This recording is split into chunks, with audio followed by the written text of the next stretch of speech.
So, hi everyone. My name's Camilla. I'm part of the Rural Recovery Support Service. Um, I'm here today with Kim Beans, educator and coach, and we are going to be talking about regrouping after natural disasters. So this webinar is the second of three. Yesterday we had one at 11 a.m. and then there is another one at on the 8th of June, also at 11 a.m.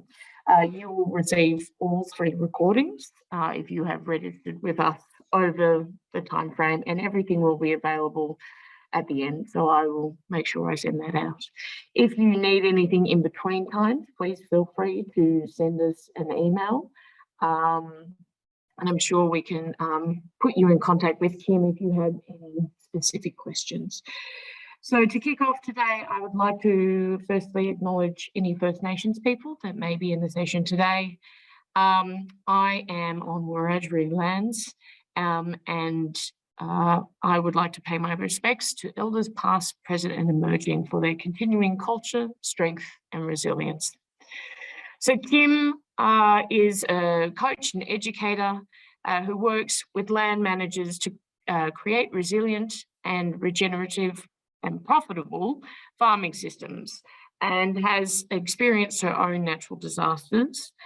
And so yesterday's session was great, learning about moving forward, I guess, and putting a plan into place. So Kim, I might pass over to you for the next session. Thank you.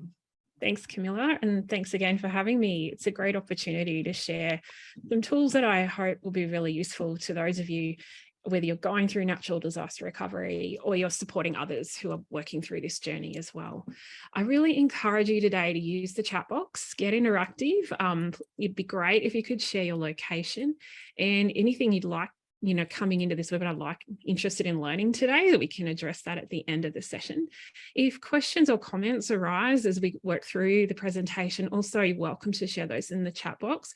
I won't see them while I'm sharing my screen, but at the end of the session, I will check in and have a look at some of the interactions. So you're welcome to be as interactive in the chat as you like.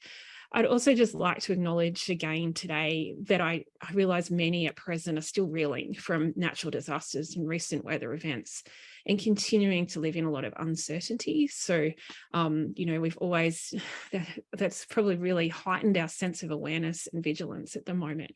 So just being mindful of that, and also being mindful that many people are still in that initial impact phase of recovery and rebuilding and those urgent repairs that need to happen. So for many people who've been impacted by disasters in the recent months, this could be too soon, this process to work through at the moment, but it's there for when you need it. So even if you're watching it today and it feels a bit much, remember it is here and return to this. It's being recorded, so it's there for you when you need it. It's vital that you work through this process at a pace that feels right for you and you don't push yourself through it. And for those of us supporting you in recovery, that we be mindful not to push you too fast as well. It's really interesting. I found when I was in that initial space of fire recovery, how so many of the beautiful, kind offers of support and help were way beyond what I was ready for. We are quite keen gardeners, and lots of people were offering to buy us plants to rebuild our garden, yet we had no water to even water a garden. And again, we had most of our stock we'd gotten rid of the week before the fire, but we had one pet cow, it's back on my picture behind me, who had remained and survived the fire, fortunately. And so we were inundated with people offering to offer her adjustment or take her on for a while, but we had no stockyards, and the neighbouring stockyards had also burnt. So we couldn't load a cow to move a cow. And so, we often forget when we're not in amongst that on the ground stuff, we don't always grasp the full picture of what people on the ground are dealing with. So I just want to acknowledge that could be very real for many of you tuning in, and for the people you're supporting or people in your community. So remember, this is here when you're ready. Also, I want to note before I start sharing today that even 3 years into a recovery after fire, sometimes you still have an emotion will be triggered. It could be a photograph, it could be a comment, it could be just something. Even watching the floods on the North Coast brought back feelings for me, even though I hadn't personally been impacted by flooding, of disaster and what it felt like after the fire. So be mindful if you're watching this and you've been impacted by disasters that you could be triggered. And it's really important to reach out for help. If you do need support, the Rural Recovery team at the DPI are here to help you, and they can connect you with the appropriate people in your area. So please do reach out. From that point, I might share my screen and just go through some of the things I'm going to share with you today on risks and opportunities. So I'm also, for those of you who maybe didn't catch my first webinar yesterday, wanted to remind you a little bit about who I am and what we do. Our business, Reinventing Agriculture, is really based on the 3 foundations of resilient systems. We work in the realms of natural capital and do a lot of work in soil health restoration. We work a lot in the human capital realm, supporting farmers as they with their mindset and the human aspects of change and regeneration and changing the way we do things in agriculture. We also work in the financial area and in business coaching in particular, and helping people sort of get those 3 pillars of resilience together. And I find it really exciting to be able to bring all my passions together into one realm. But that's really where I come from, a very holistic space. So everything I share with you is coming from this very looking at the whole and how does it all fit together. Today's session, we're focusing a lot, it's kind of a mishmash between the human and financial capital realms, because we're talking about business planning and whole farm planning practices that really help in natural disaster recovery. So this one is webinar 2 today of a 3 webinar series on regrouping after disaster.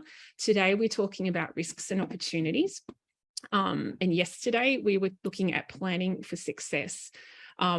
Yesterday I went through the basis of how we start a planning process. And this is something I've been teaching for a number of years, and I use a lot in my coaching programs and educational workshops, particularly in relation to planning.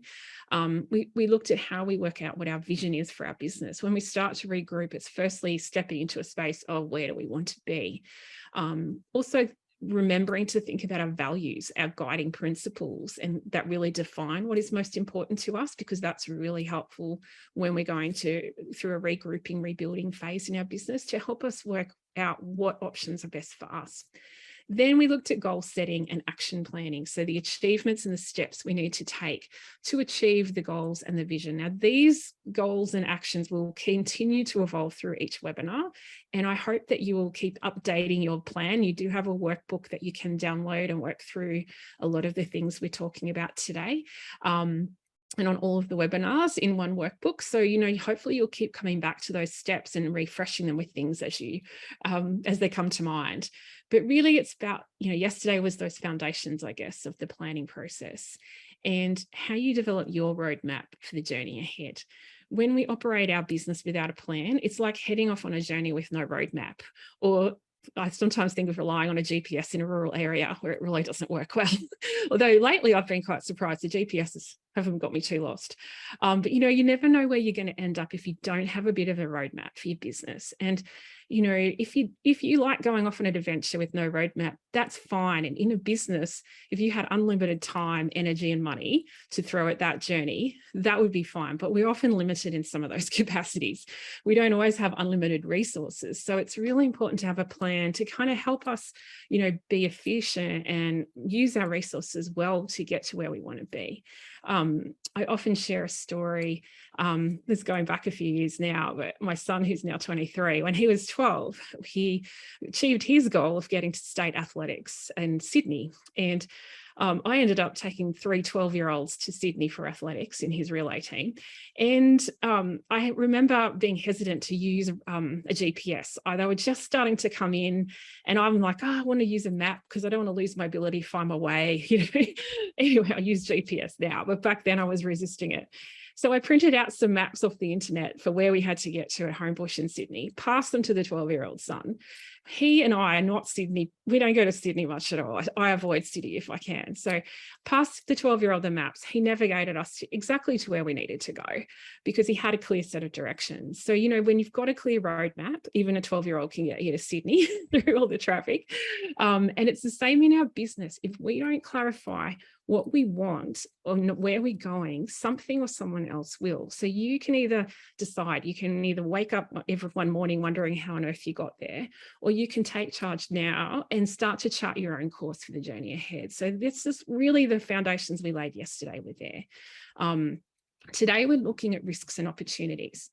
And these are the three kind of steps in our journey today. We're going to look at risk management, and what that entails. It's not always the most exciting topic, but it's really, really important, particularly when we're rebuilding after disaster. I'm also going to introduce you to the farm fitness checklist. This is a tool the DPI I've put together that I've used with some business coaching clients, and I've found them getting some really enlightening results from using this checklist. It's a really good process to help you gain some clarity around your priorities. We're going to look at a SWOT analysis, a simple, very simple strategic planning tool that you can use to help you assess the opportunities and strengths, weaknesses, and opportunities and threats for your business as you go ahead. So, you know, today is all about getting clear on where we are now. Yesterday, webinar 1 was all about where we want to go. Today is where are we now? Where are we starting from? Because accepting and understanding our current situation is really the only place we can start to change and rebuild from. And it's the key to unlocking opportunities for ourselves, is that acceptance and understanding of where we're at. Prior to this point, sometimes we can be waiting for something external to shift, but often the change happens from within our business, particularly in times of stress. So this is a really good way of tuning into the factors inside the business within our control to move forward from that place. I think risk management particularly can feel really overwhelming, particularly in challenging times, such as when we've been impacted by a natural disaster. Like, we've taken a blow in this space. And so we are inevitably more vulnerable to all the factors outside of our control. So the key in that space is to focus on the things you can do something about and the things you can influence. So that's where we'll head tomorrow. We'll delve more into that, and I'll talk a little bit about that at the end of today's webinar, so you know what you're in for next week. But I just want to remind you that wherever you're starting from is fine. There's no one place to start. It's all connected. Just, you know, start where you are, use what you can and use what you have and do what you can. It's really the only starting point. This is a photo of my pet Highland cow, who was quite singed in our fire, but fortunately survived. Other than being singed, she was perfectly fine. But, you know, this is a space of starting with where we were, with what we had, doing what we can, with a one and only pet remaining in a sacrifice paddock to protect the rest of the property that had been hammered by fire. So this is where you're at. Start wherever that you are is fine. And so the topic of risk management, it really is a topic that's important all the time in business. It's crucial for our success. There's not a business of any description that's not operating with a lot of risks out of their control. But farming is, you know, there's so much out of our control. We're no stranger to that. It's really important, though, that you start to have a process of identifying risks in advance, and I guess taking action to, you know, be really proactive and manage that risk, and looking at it in advance. It's not to get ourselves depressed or overwhelmed, but it can feel like that. It's really just about, you know, being systematic and, I guess, managing the things we can control. Part of this process is about identifying and preventing the risks when it is possible. Preparing as best we can for the things we can't control, which obviously natural disasters really fit in that box. Then, you know, having a risk management plan really helps, you know, extend to that responding and recovering when those things happen. So having in mind, learning from what you're going through at the moment also. So no, I don't think any two disasters are ever the same, even if they're the similar type of disaster. There's always differences there. So, but you take what you learn so that next time you know more, or that you can share that with others. Again, it's really important to focus on the things within our control, and that will help us with when the things that are outside of our control hit us. And I've experienced that personally and seen that in other people's businesses as well. And it's also really essential risk management planning so that we can demonstrate to banks and creditors that the business is equipped to manage. So, you know, working with anyone with financial arrangements, these sort of things are crucial to have and to be able to demonstrate. So they have a number of purposes. So yeah, that's what it's all about. Some examples, like I think inherently we're doing a lot of these things anyway. So, you know, there are plenty of things that we do, like putting aside reserves when we can, fodder, that could be cash, could be off-farm investments. Also trying to create a low cost structure to build resilience in the system. That can be a really another example of a strategy that's going to lower our risks. Building off-farm income is a common strategy for risk management. Also, regular review of insurance policies. I think that's something that we all need to do more and more of. It's not the most exciting job in our businesses. However, we were really fortunate when disaster came knocking on our door that we didn't lose our house because my house was adequately insured. I hadn't realized the things my husband had been collecting in the back shed. Fortunately, that shed didn't burn down, but if everything had gone, I had probably underinsured the back shed because there was all these work tools that I had just lost count of that had added up. So it's really reminded me of how important it is to regularly review those policies and to take photos of your contents so that you can remember what you had in the sheds if they burn down or your house and things go wrong, you know, but we often overlook that. Other things are diversifying. That could be diversifying within enterprises or, you know, just there's so many ways we can diversify in a business. It can be even managing to have diversity in our natural pastures and our crops and in our, you know, within the enterprises on our farm. These all spread risk and are all really good tools.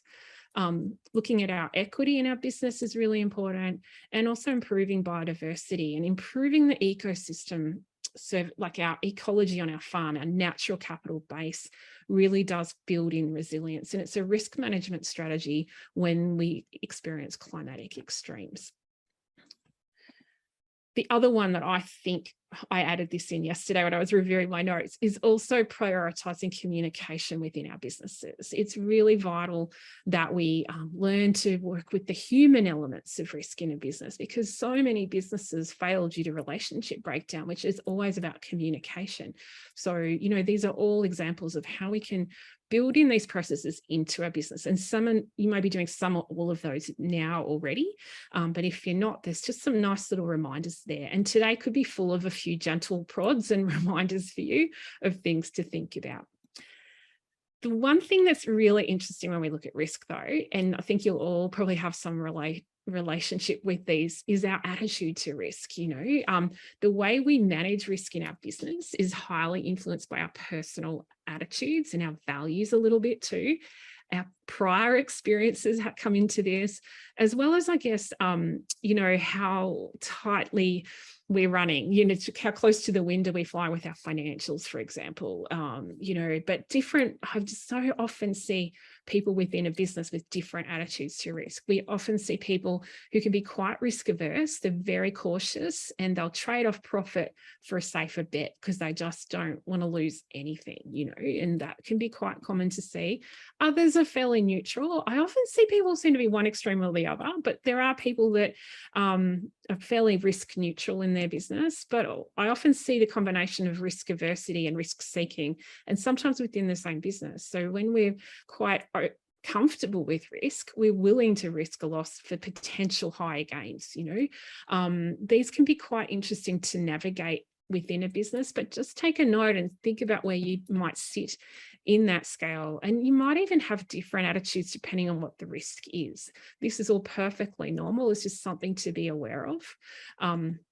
And, you know, when we're looking at all the risks in our business, I put this list, a little picture of a few that I see very commonly coming up on risk assessments I do with my clients. As my business coaching clients all did a risk assessment for their whole farm business recently, and a lot of these were quite common.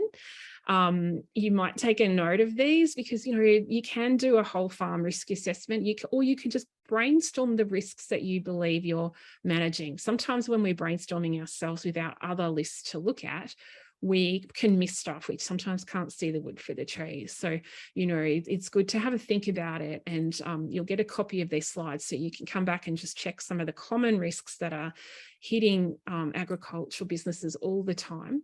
But, you know, part of it is to identify these risks, and then it's to think about how likely are these to occur. So when you think about risks such as increasing costs of production, increasing interest rates, it's common to see wills out of date or wills not existing at all. And that is a risk, maybe not to us personally, but the people we leave things to can be leave behind are quite impacted by that risk. A business is at risk if business partners are left in that situation. Not taking holidays is a huge risk, not getting a break and not having some recharge time.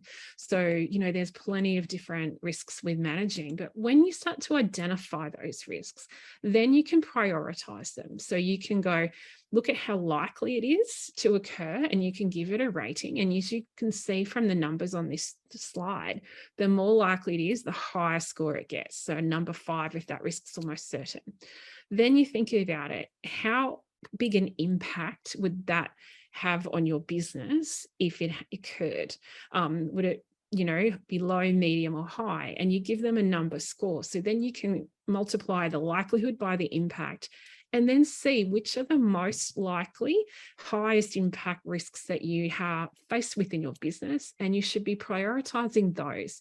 There's so many risks, like you could be there all day dealing with absolutely everything, but as long as you're managing the risks with a big impact that are really likely to happen, you're on the right track. And, you know, pick your top 3 to 5 and really focus there as a first step in risk management. Now, there's a really, really cool way that you can assess these risks, which the New South Wales DPI have put together, the farm fitness checklist, which we will be able to provide. I'm sure Camilla will be able to send to everybody to download this farm fitness checklist. It was developed by Dairy Australia in collaboration with the New South Wales DPI and Ag Victoria. I've actually road tested this farm fitness checklist on a group of farmers I've been working with in a business coaching program recently. And it really was interesting, even after almost a year of working with them, when they completed this checklist, it unearthed a few things that we hadn't picked up. So it was really good timing for us to make sure we could cover off on those things while we're working together. So even if you've got fairly confident, thinking, oh no, I'm managing my risk well, I encourage you to have a look at this checklist, download it. It's quite simple, really easy to use, but you'll cover off on a few key areas. And it's really based on this same planning process I've been talking about on these sessions, where you're looking at, you know, where you are now, where you're going to be, and, you know, reviewing that. But it's a really good snapshot in time of where you are right now. And you're going to look at 5 key areas when you use the checklist. You'll look at your people, the farm, the business, the risks, and the landscape. And then it'll help you really, I guess, hone in on some priorities for action. You'll come out with a list of issues that, you know, you could have a negative impact on your business if they're not addressed. So from this process, it'll probably unearth a few additional things you hadn't thought of, no doubt. I'd be very surprised if you don't unearth something you hadn't had your head over, you know. The other thing you're going to do when you do the farm business checklist, it encourages you to do a SWOT analysis. Now, I can see a lot of people cringe when they see a SWOT analysis. It's an interesting tool, but I love SWOTs because they're simple. And again, you'll notice I'm presenting really simple tools. None of us have the time or bandwidth, especially in natural disaster recovery, for anything too complex. We want simple tools that are tried and trusted and work, okay? So, you know, part of doing the farm fitness checklist, you'll have a SWOT analysis you can complete, where you'll look at your strengths of your business and the weaknesses in your business, the opportunities and the threats. These areas you can brainstorm. You'll also pick up some of the entries for these different components through going through the checklist and what you're ticking off as being your some of the things you'll be doing really well, and some of the things you'll be doing, could be room for improvement. So that will help populate this, but also just think about it in general terms and brainstorm it. It's interesting when you do a SWOT that generally the strengths and weaknesses are things that are happening within your business, where the opportunities and threats come from outside. Now, not everything fits neatly into those boxes. I've noticed over many years of working farmers through this process. However, so don't get too worried if it doesn't fit neatly in the box. Put it where you feel it fits best. Okay. So these are some examples of strengths. What if you've got equity, you'll just sort of think about what is going really well in our business, what's working really well, what are our weaknesses. What I found interesting, for a number of years, I did a SWOT analysis with my whole farm planning groups as a group. And what one person would have as a strength, another person in the group would have as their weakness. So someone would say strengths were their age, and someone else would say their weakness was their age. And it could be, everything could be on either side of the equation. So you just, keep in mind that if you review this regularly, these things can shift and change, and they should. It's really relevant at the time you're doing it. You can brainstorm the opportunities that you have happening for you at the moment and what threats you see are also impacting your business. It's just a nice way and a simple way to kind of get the flip side of the coin, because sometimes, particularly when we're going through challenges, we're really focused on the weaknesses and threat side of a SWOT. And it's really helpful to remind ourselves of what the inherent strengths we have are and what opportunities are there. It's just, flipping our perspective. It's a way of almost taking a new, fresh look at our business and getting ourselves out of being bogged in all the work we've got to do and all the threats we're dealing with, So yeah, have a go at that. After you've done your farm fitness checklist, it'll be really, really relevant.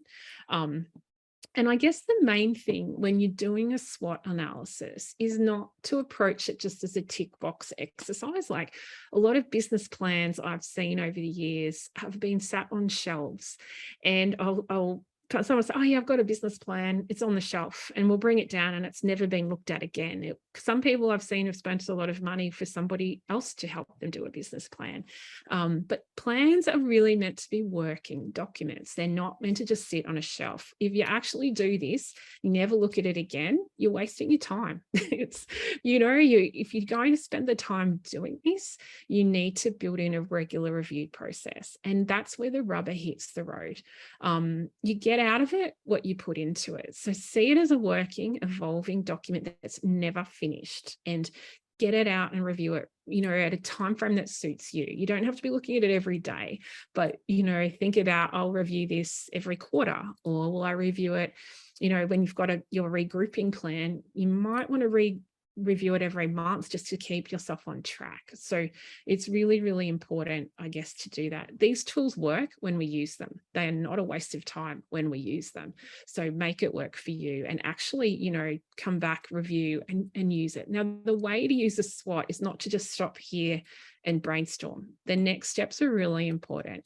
Update your goals and your action plan according to the SWOT analysis. Like you'll no doubt with the farm fitness checklist, you'll unearth some aspects of your business, some things you may have missed yesterday when you're just thinking where you want to be. You'll come up with some actions that need to happen that you're not addressing now, and you might have new goals come out of that.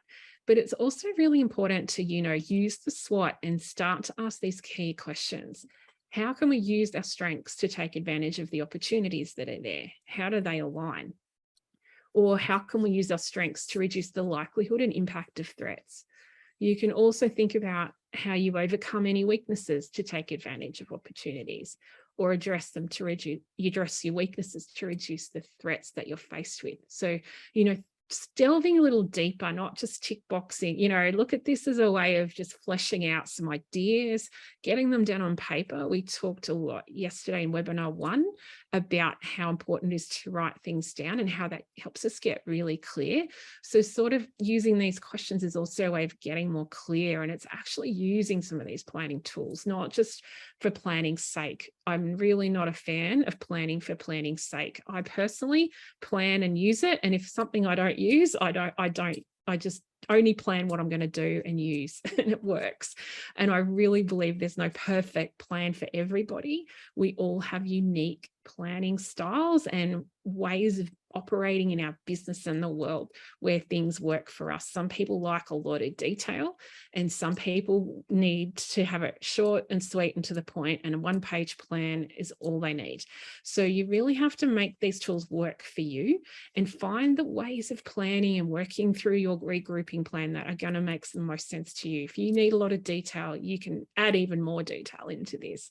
If you need it simple, there's a page on a plan at the back of the Farm Fitness checklist that would be perfect for you. It's just to keep the key focus areas, write down the actions. You might grab the action plan template out of the workbook and you're off and running, so really pay attention to what works for you as an individual. I think it's really important. If we try to, sometimes I find if I try and adopt other people's planning styles, I find myself just overwhelmed. So if I can keep it simple and use it, and use the aspects that work for me, that's when the rubber will hit the road. And I encourage you to try that too. Sometimes it's just a matter of trying things on and seeing how they fit. So those are the keys to doing a SWOT analysis and looking at risks. I want to talk a little bit about the importance of taking small steps. This diagram really sums it up, doesn't it? The importance of small steps in anything, but particularly in relation to natural disaster recovery and rebuilding and regrouping. Small steps are crucial. We can get overwhelmed when we see all these big jobs ahead of us. So we need to chunk it down into manageable bite-sized steps. If you're feeling overwhelmed, it's because you've got too big a step in front of you. Break it down and come back. And if you're finding, I sometimes think it's hard for us when we're in it to break things down a little bit too. So it's really helpful to find a support network or someone who you can work with to help you break down those steps a little bit. Even just sharing it with a friend can help you see something that's really obvious once you start to share that and talk about it. So yeah, the importance of small steps is really, really crucial. And then, break it down, chunk it down. That's also going to, reduce your risk of being in overwhelm and that human risk that we're dealing with in the business. So yeah, that's really important. And I've really skipped through this quickly today, which is quite interesting. I thought I had lots of information, but hopefully there's lots of good questions coming, because, the next step we're going to go through in webinar 3, which is next week, is looking at our circle of influence. Now, this is something I kind of introduced it to you at the beginning. When you look at our human resources, our natural resources, and our financial resources, I believe those are the 3 keys to managing for a viable, resilient business. And the thing is, they're all within our circle of influence, and they're all things we can control. We can't control what Mother Nature throws at us, or all the things that are happening, with global unrest and instability in the world, but we can control how we manage our human resources, our natural resources, and our financial resources to build resilient businesses in the aftermath of disaster. And in general terms, because I think we're all going to be impacted by climate extremes in the future. So it's really the basis of it. One of the things that made me really passionate about the circle of influence in those areas is that I spent 12 years working as a rural financial counsellor in my local community in Inverell. And I noticed that during that time that the people who were most resilient when things were tough were managing in those 3 key areas well. If they were neglecting one of those 3 keys or all 3, they were always on shaky ground when things went wrong. It only took one, though, to be the straw that broke the camel's back. So yeah, that's the sort of things we'll be delving a bit more into in webinar 3, which will build on the risks and opportunities that you have and bring them more into that focus of what we can do. We'll also be looking at how we manage our time, because when you're coming through this process, you're really time poor, time stressed, overwhelmed. So time management becomes crucial. And I'll share some time management tips and help you to think about how you develop a time management strategy that works for you as well. And we're going to look at monitoring and review. So part of it, and you might have already got that message from me today, is once we do a plan, we've got to see it as a working, evolving document. So monitoring and review is essential. It really does need that time, I think, and using it over time is where the rubber hits the road, not parking it on the shelf. So that is pretty much my quick overview of risks and opportunities, but I've got lots of time for questions and I hope you've got plenty. I'm going to stop sharing my screen and check the chat box and see what you've got there for me. Hey, Kim, I've just got a question. I really like the SWOT analysis. It's a great universal tool, can be applied to various situations. But I'm just wondering, in a farm, which is a business, you have people in that business who have varying degrees of comfort with stress. People are really comfortable sitting with stress or risk, and other people are really risk adverse and want to run away really quickly. So how do you manage that? Yeah, that's a great question, Rob. And it's really common, I see, to see people in a business together with varying attitudes toward risk, and it can create a lot of angst and stress within the business and the human element of the business. So I think really they're never going to find one single approach when we've got people in a business where somebody's risk averse and somebody's really happy to take risks, and more the better. There's no one approach that's going to work for both of them.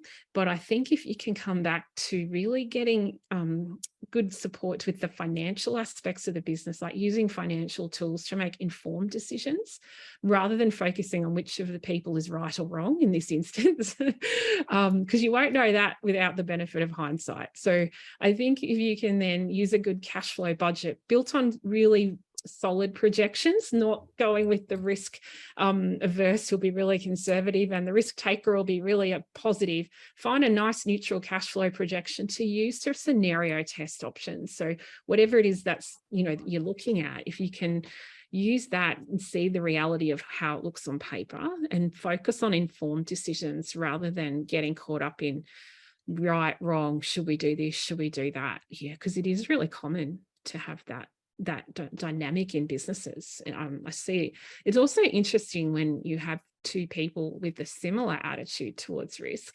That can also be equally as tricky because you're not balancing each other out. So, you could be never taking any risks or taking way too many. So it's kind of a positive and a negative, isn't it? You can benefit from having two different attitudes towards risk as long as you can find a way to work with it. And I think if it's creating issues in the business of stress and concern for other people, I think that's also a red flag to manage the risk of relationship stress in a business, whether it be a business relationship or a family business relationship. That's a common risk that's often ignored, but it's really crucial to business success. I've seen a lot of farmers in the farm planning workshops I was delivering when we did risk assessments, we gloss over the relationship aspect of business risk, and but it's something I would often pull them up on because a lot of farm exits are related to relationship breakdown. And it's one of those risks that the likelihood could vary day to day, but the impact is always high. So, it's something that can sort of feed into that different attitude to risk. So find a way to manage it. It's really important if it's causing strife. Right, thanks. So, Kim, there's a question in the chat there from Henry. Just going through the chat now. Sorry, there's a lot of just me saying really hi to people. Yeah, there's a few people on the line today. It's good. Yeah. We've got a good mix. Oh, yeah, I can see a few questions. Great. I'll work with Henry's first. With so many variables and factors in farming and agriculture that we can't control, is there any point including them in our risk assessment? And how do we prepare for the risks we can't control? Yeah, it is so true. And that's a common excuse for not doing this stuff. Oh, well, why bother? We can't do anything about it. And I think that's a really good sign that we need, if we're feeling like that, it's a sign we need to go there because we're resisting something, and we tend to make excuses when we're resisting something we really need to look at. But I think what I've noticed time and time again is, despite the fact, in agriculture, we're no strangers to all the things beyond our control. But if we focus on the factors within our control, we always build our resilience.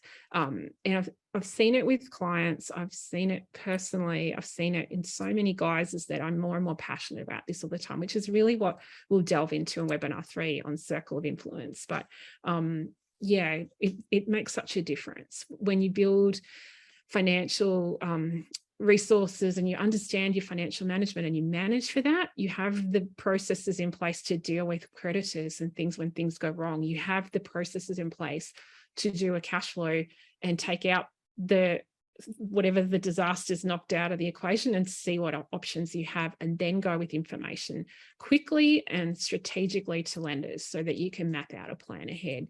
When you're managing the human resources well, you have more fuel in the tank when things go wrong. You're better shaped mentally, physically, and emotionally to deal with things because you've been looking after yourself better.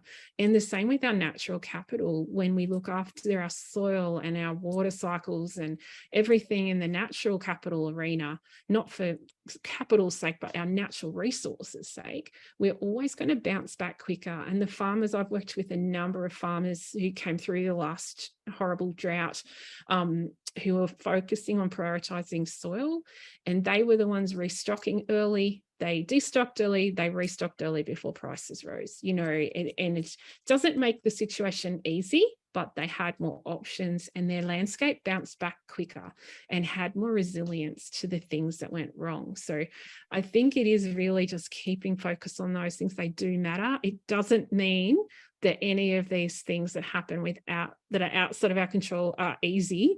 They never are, but we come through it better. And that's what makes the difference. Yeah.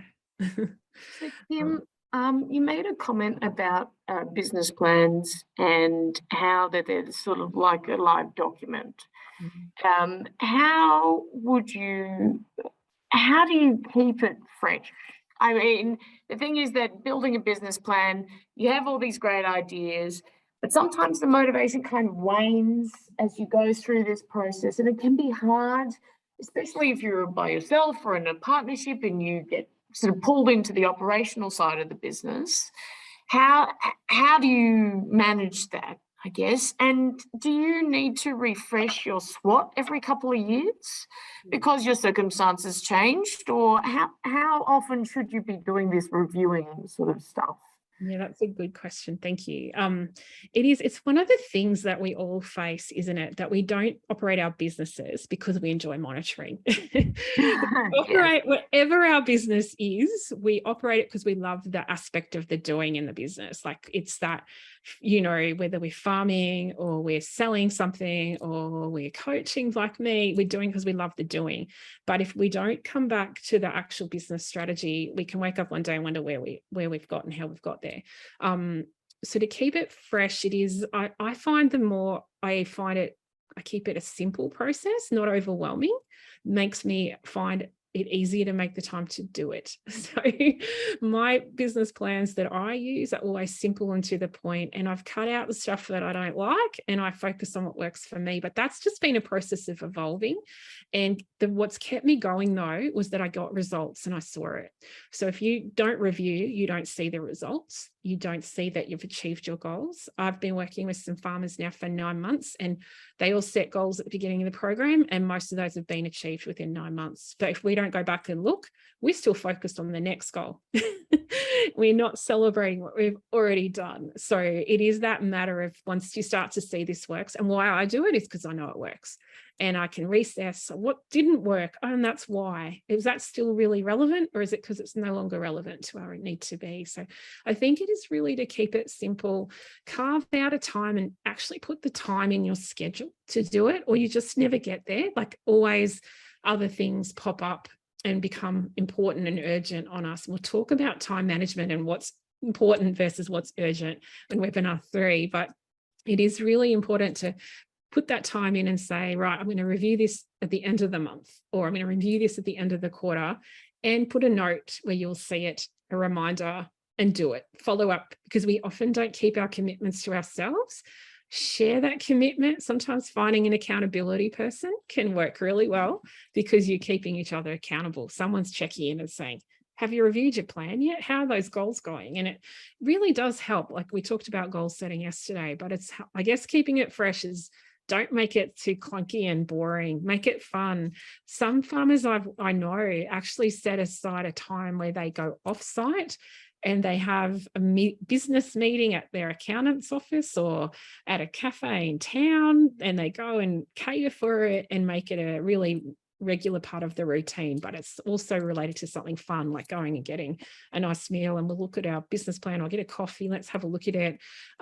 It can really help you make it a bit more interesting, I guess, but it's just keep it simple and relevant. And the other part of that is we can sometimes find it hard to engage other members of the business in this process because they're really focused on the doing. And I relate to that a lot. When you've got doers who don't see a lot of point in planning and plans are in their head, it's sort of keep it short and sweet and actually relevant. And that's going to be more engaging than some long convoluted meeting or business plan. The plan on a page and the fun fitness checklist can be that simple. So, yeah. And so we obviously spoke a little bit about risk and business planning, but natural disasters have this great way of pushing us off plan, right? That's basically what they're doing, is you're going forward in this great trajectory, and then all of a sudden it's gone. Mm-hmm. So at that point, how do you replan? Where do you go from there? I so relate to that question, Camilla, because that's what we experienced that personally. So I might share from my experience of that. I remember coming home and finding our place burnt and being very relieved our house was still standing and one shed was still standing, and being overwhelmed with everything that was burnt. We'd been restoring our land with managed grazing and biodynamics for 15 years at that point. And we destocked a week before to save ground cover, and it was all burnt. We were like the blackest place around because we're trying to we're managing for natural, soil health and things like that. And I remember coming home and going, wow, 15 years of work's just all gone up in smoke. And what next? But for me, I could see a blank canvas. Even though there was this overwhelming amount of work to be done, there was this blank canvas waiting for the next version. So it was interesting for me. I could see that, oh, wow, what do we do next? But it was still overwhelming and a lot of grief with what had been lost. So I think you have to sit with that and really not try and busy yourself through it or skirt around it. Just allow yourself to feel the feelings and work through the grief process, because it is a real grief process. And I had a slide on that in webinar 1 that's really important to remind ourselves of, because different people will move through it differently, but part of that process needs to happen. And then you just put one foot in front of the other and it starts to emerge. We found it really hard because we had a year nearly before it rained after the fire, because we went into 2019, like this happened early. And so it kind of made us just sit, not because like some things you could do, and then it was just waiting for rain. But because we've been managing for the natural capital, we were extraordinarily surprised at how our soils bounced back, even after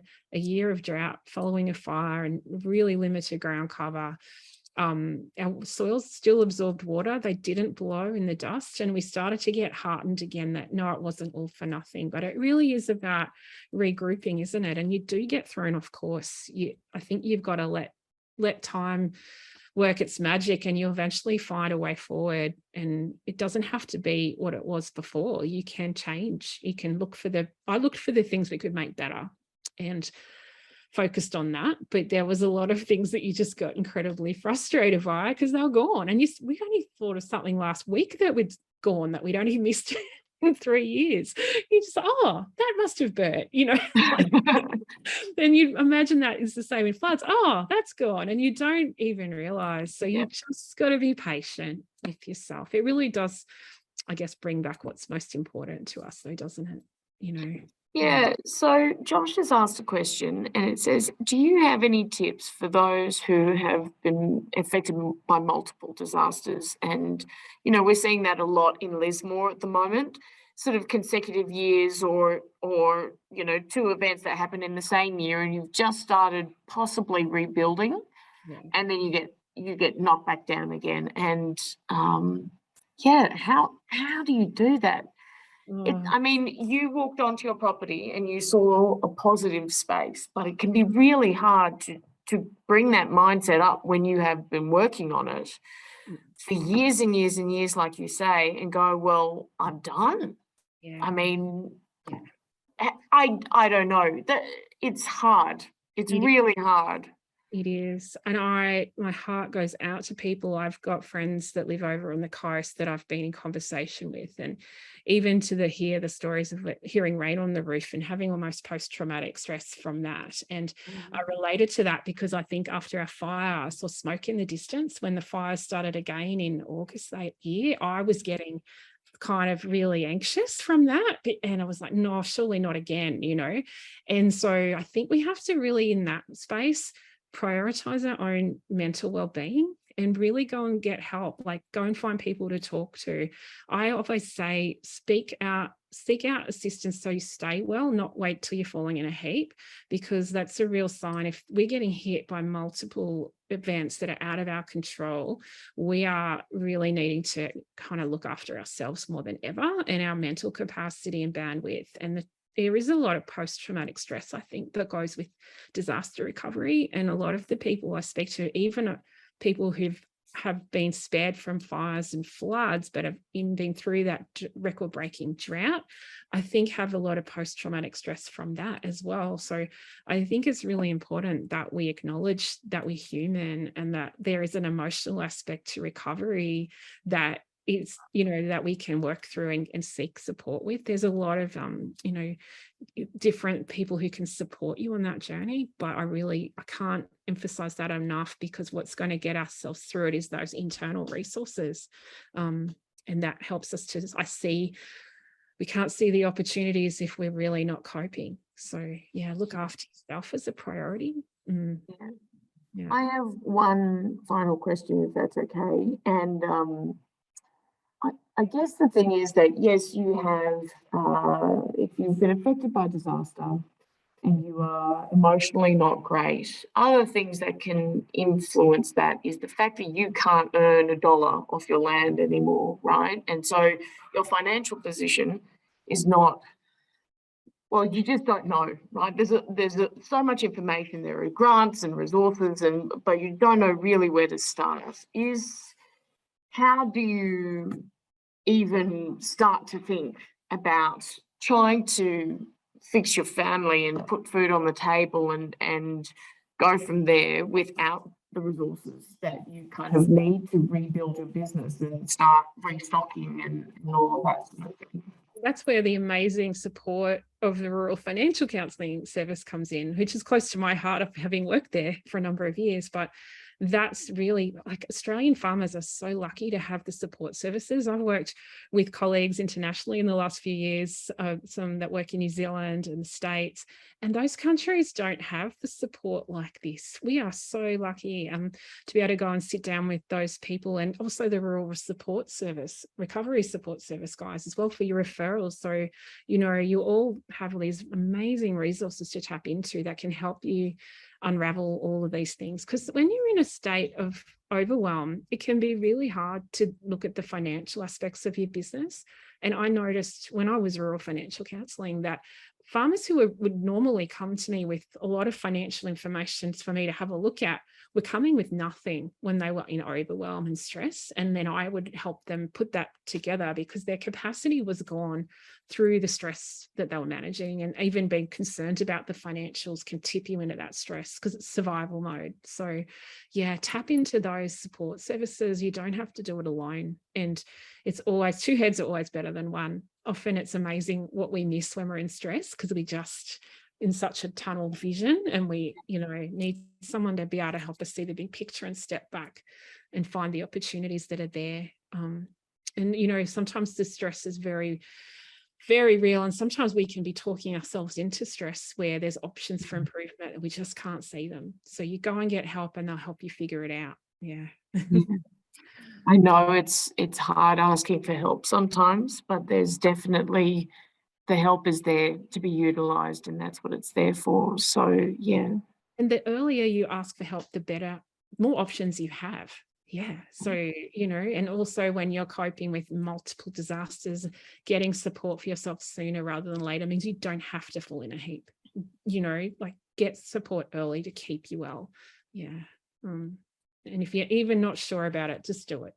Yeah. Can't be so great. Yeah. So Kim, I might, so we're 2 minutes to 12. If there aren't any further questions from the room, we might leave it there, if that's okay. Thank you so much for yesterday's webinar and today's one. Thank you to the, I'm in a room that the lights just turned off. It doesn't think that I'm in here.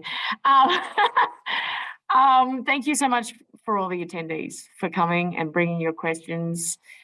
Kim, again, thank you so much for all your time and your knowledge and your expertise. I'm really looking forward to next week's one on Wednesday, the 8th of June at 11 o'clock. And look, if anything here has triggered anything for you, please reach out to the Rural Recovery Support Service or your local RAMP representative or Beyond Blue Lifeline. Please, you're not alone in this at all. We are here to support you. Thank you so much. Great. And so we will call it for today. Thank you.